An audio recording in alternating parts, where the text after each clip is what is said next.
अल्लाहुम्मा सल्ली अला सय्यदना व मौलाना मुहम्मदिन व अला आलि सय्यदना व मौलाना मुहम्मदिन व बारिक व सल्लिम। अल्लाहुम्मा सल्ली अला सय्यदना व मौलाना मुहम्मदिन व अला आलि सय्यदना व मौलाना मुहम्मदिन व बारिक व सल्लिम।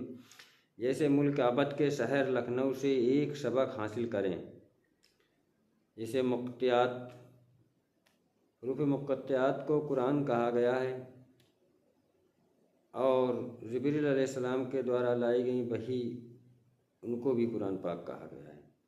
उसी के हवाले से एक सबक। दफीना बाग कब्र में रखा गया उठ जाएगा एक दिन ज़रूर। कब्र में रखा गया उठ जाएगा एक दिन ज़रूर। ये दौर जाने दो गुज़र, वो दौर आएगा ज़रूर इंशाअल्लाह। जिसके देखने से पता चलता है कि ये कोई पुराना कब्रिस्तान है। कब्रिस्तान के अंदर 2-4 पुख्ता कब्रें भी दिखाई पड़ती थीं, मगर खाम कब्रों के कोई निशानात बाकी ना रह गए थे। उसी कब्रिस्तान में धोबी कपड़े सिखलाते थे। दिन भर गधे चराकर आते थे। रईसों के बच्चे कबूतर और पतंग उड़ाते थे और तीतर व बटेर लड़ाया करते थे। गंजरी शाम को अपनी चिलम रोशन करते थे। छोटे छोटे बच्चे गोली टिप्पा खेला करते थे। यूं ही सैकड़ों हज़ारों साल से कब्रिस्तान दफीनाबाग वीरान पड़ा था।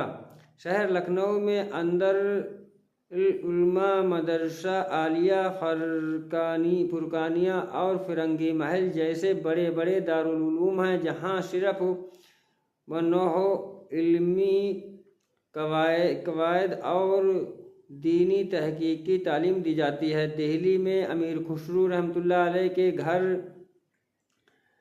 जोरादो पैदा हुई। उसकी परवरिश लखनऊ में हुई। जवान होकर नौवों की मजलिसों और दारुल उलूम की मुल्क जीनत बन गई। तमाम अमीर उमरा दारुल उलूम के तलबा सियासी रहनुमा जब भी उस रास्ते से गुजरते थे, कब्रिस्तान दफीना बाग के दरवाजे पर चंद मिनट ठहरकर उस शायर को जरूर पढ़ते और गुनगुनाते हुए चले जाते कि कब्र में रखा गया उठ जाएगा एक दिन ज़रूर, यानी रोज़ महशर। बेहतरे लोग इस शायर को पढ़कर रोने लगते और बेहतरे सीने पर हाथ रखकर सर्द भरते थे कि बेशक उठ जाएगा एक दिन ज़रूर। बस एक टूटे फूटे कब्रिस्तान में और क्या रखा था कि उसकी दास्तान दोहराई जाए या चिराग बत्ती जलाई जाए। गिरे फटे को कौन पूछता है। आज भी लखनऊ में बेहतर कब्रिस्तान, इमामबाड़े, कदीम इमारतें, विलगर्द वगैरह यूं ही बेमरमिट पड़े हुए अपनी माजी या ददलारी हैं, लेकिन कौन उनकी दौर भरी कहानी सुने। ना किसी महफिल में उसका जिक्र है, ना किसी मजलिस में उसकी चहल पहल है, क्योंकि बनाओ श्रृंगार की दुनिया है। फिर कदीम बोशीदा इमारतों को देखकर कौन अपना खून पानी करे। पड़ी हैं तो पड़ी हैं, अलबत्ता देखने की चीज़ें हैं, जैसे हज़रत गंज का चौराहा, मुंशी नूल कसूर का छिपाखाना को नस्ल हास और चीफ कोर्ट, चारबाग और मुसाफिर खाना की बनावट, बलरामपुर हॉस्पिटल और उसकी सजावट, जिसके देखने से रूहानी सर हासिल होता है। इसलिए लखनऊ की सैर करने हमेशा लोग आया करते हैं, बेशुमार लोग स्याही करते हैं, मगर कौन किसी को जानता है कि ये कौन है। सिर्फ देखते हैं कि कोई अजनबी स्याह है। इसी तरह सिर्फ देखा गया कि 24 सितंबर 1954 को एक अनजान मुसाफिर लखनऊ में आकर इधर उधर फिर रहा है। किसी किसी से वो अपना नाम असगर बताता है कि हम मुल्क इराक से लखनऊ की सैर करने आए हैं, लेकिन नए ज़माने की नई नई बनावट को नहीं देखता है। गली कूचों में घुस घुस कर पुराने खंडर रात को देखता है। बेलिग्राद और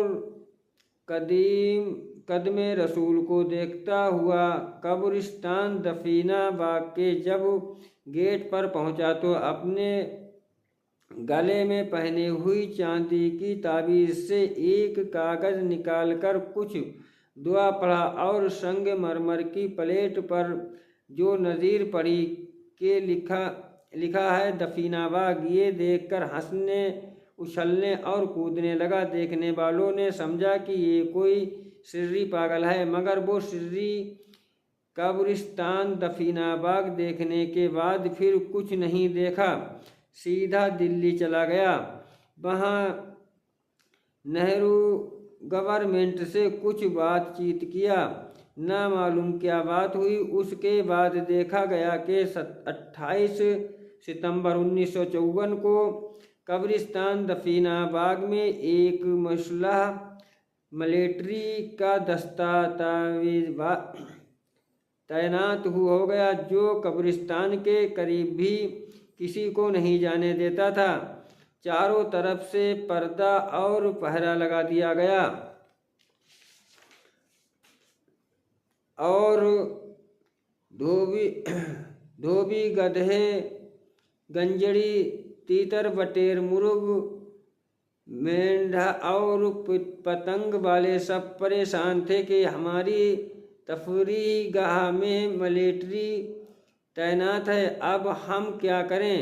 लखनऊ वाले समझे कि शायद कोई सरकारी नाटक होने वाला है, या सरकारी बाजी पर तीतर व बटेर लड़ाई जाएंगी, या सरकारी तरीके से मुर्ग व मेंढा की लड़ाई होगी। लोग इंतज़ार ही में थे कि उस सरकारी ड्रामे को ज़रूर देखा जाएगा। लोग इधर उधर पूछा पाछी कर रहे थे कि उस ड्रामे को देखने का टिकट वगैरह कहाँ मिलेगा। इसी इंतज़ार में 1 अक्टूबर 1954 को अखबारों में एक खबर साया थी कि कब्रिस्तान दफीनाबाग में नवाब असगर ने पीर बुखारा महल से मिली हुई 3 पुरानी कब्रों की खुदाई कराया, जिससे 90 करोड़ रुपयों की अशरफियाँ निकली,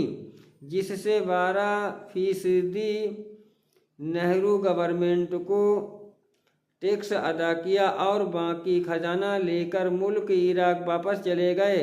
वो खजाना नवाब असगर के बुजुर्गों में से किसी ने कब्रिस्तान में अमानत रख दिया था, जबकि शहर लखनऊ में अंग्रेज़ों का दाखिला हो गया था और नवाब उत्तमादल गिरफ्तार कर लिए गए और लोगों ने ये समझा कि अब अंग्रेज़ों से बचना मुश्किल है, तो उस आगाह में मैंने संगमरमर की प्लेट पर मिसल हरूफ मुक़त्तियात दफीनाबाग लिखवा दिया और उसकी तस्दीक में एक शहर लिखवा कर कब्रिस्तान के गेट पर लगवा दिया और खजाने का नक्शा बनाकर तावीज़ की तरह वसीयत कर दिया कि जब अंग्रेज़ों का दौर ख़त्म हो जाएगा, उसके बाद खजाना खोद कर अपने कब्ज़े में कर लेना। ये इल्म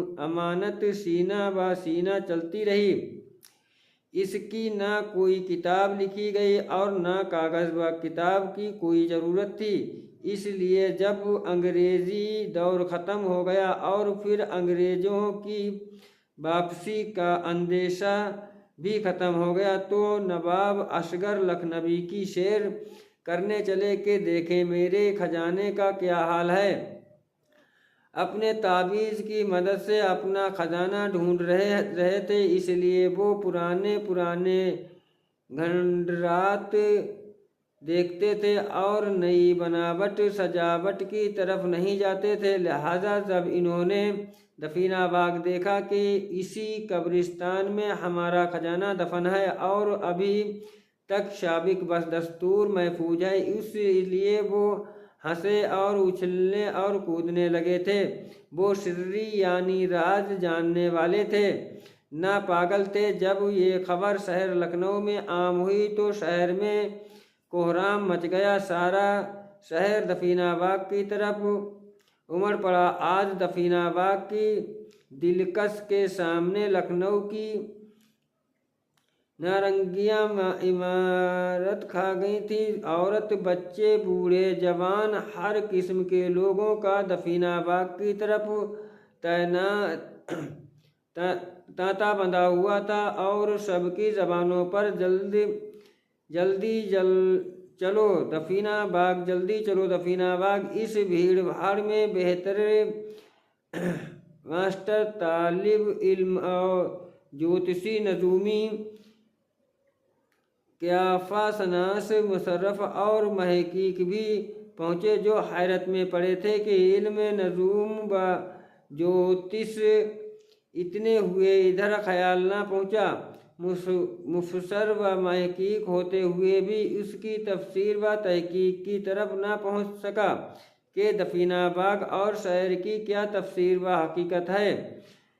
तीतर व बटेर लड़ाने वाले तो मातम कर रहे थे कि हाय हाय, इधर जरा भी ख्याल ना पहुँचा। हालांकि हमारा बड़ा एक दिन जाबाजी मार कर इसी कब्र पर बैठ गया था। मैं क्या जानता था कि वो बटेर का इशारा था कि मियाँ तुम भी बाजी मार लो। सब अहल इल्म यही समझते रह गए कि कब्र में मुर्दा रखा गया है जो रोज़ महशर में उठेगा, यानी दौर ज़िंदगी के बाद रोज़ महशर का दौर ज़रूर आएगा। हाय गज़ब हो गया, अक्लों पर पत्थर पड़ गया। गोया के साफ साफ लिखा है कि हुरूफ मुकत्तियात दफीनाबाग, जिसका माने है खजाने का बाग, और तस्दीक में शायर है उठ जाएगा एक दिन ज़रूर, वो दौर आएगा ज़रूर।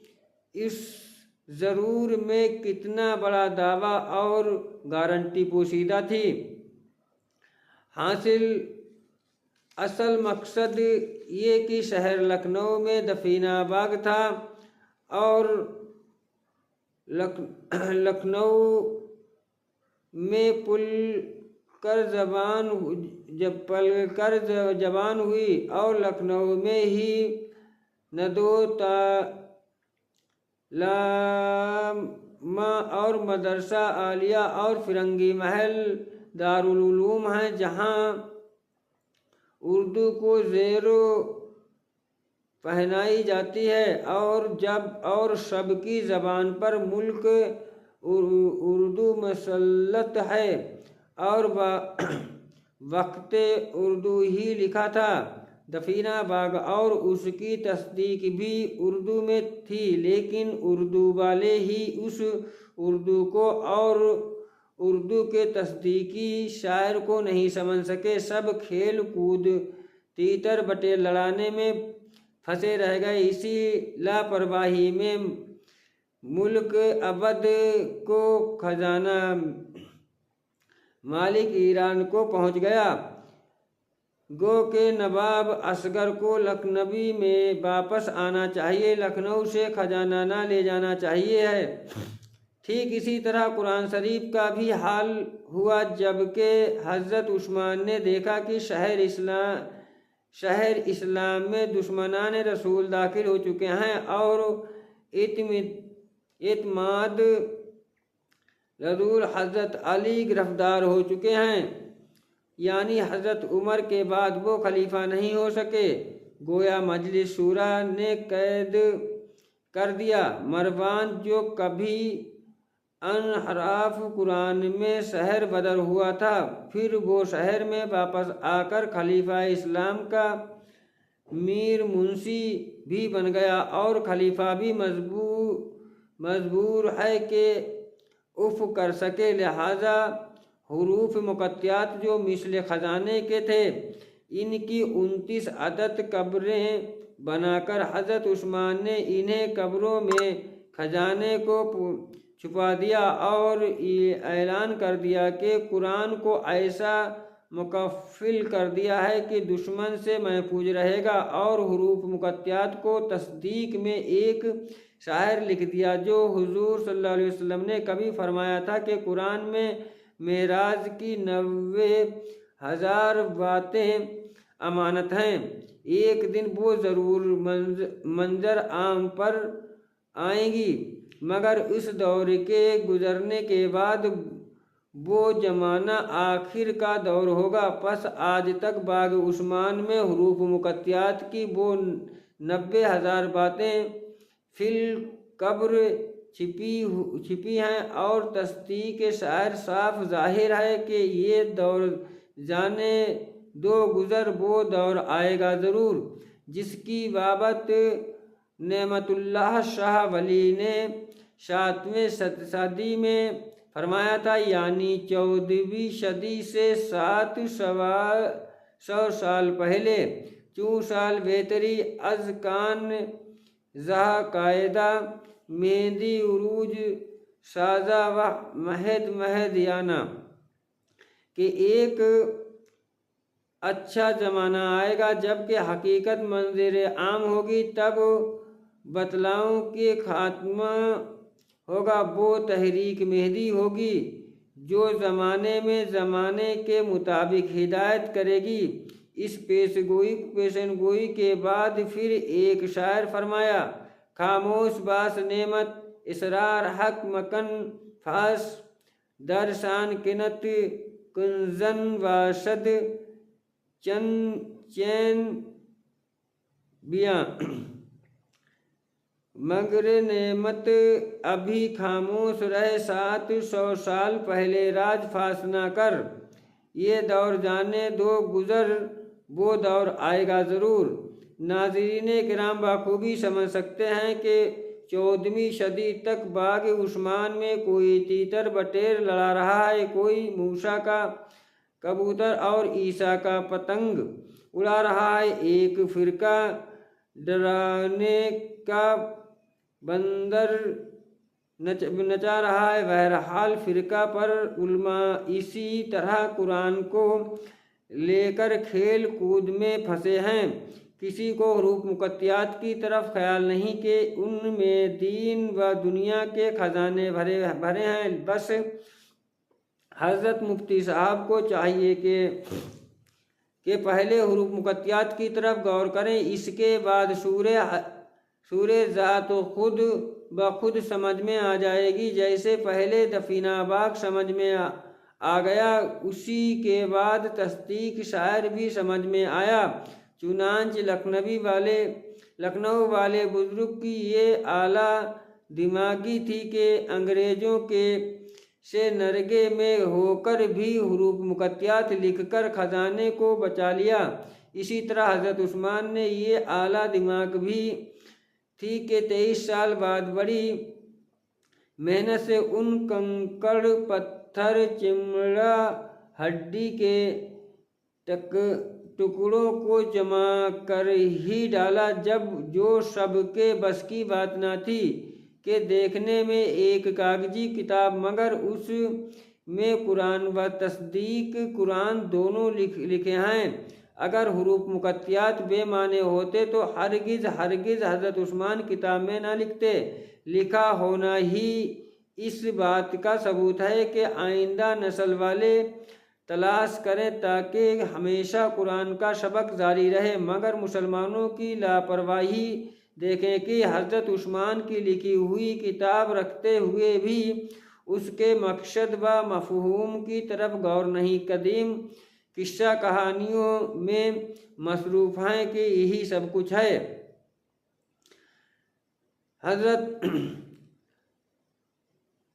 इसी तरह से मौलवी लोगों ने अपना धंधा बना रखा है, इसलिए वो कोई मुकत्तियात के माने मतलब नहीं बताते हैं, ना ही लिखे गए हैं कि मुकत्तियात के कोई माने हैं। ये खजाना राज है जो हुजूर पाक सल्लल्लाहु अलैहि वसल्लम मेराज से कुरान लेकर आए थे, यही असली कुरान है। लब्बैक या हुसैन, लब्बैक या हुसैन, लब्बैक या हुसैन।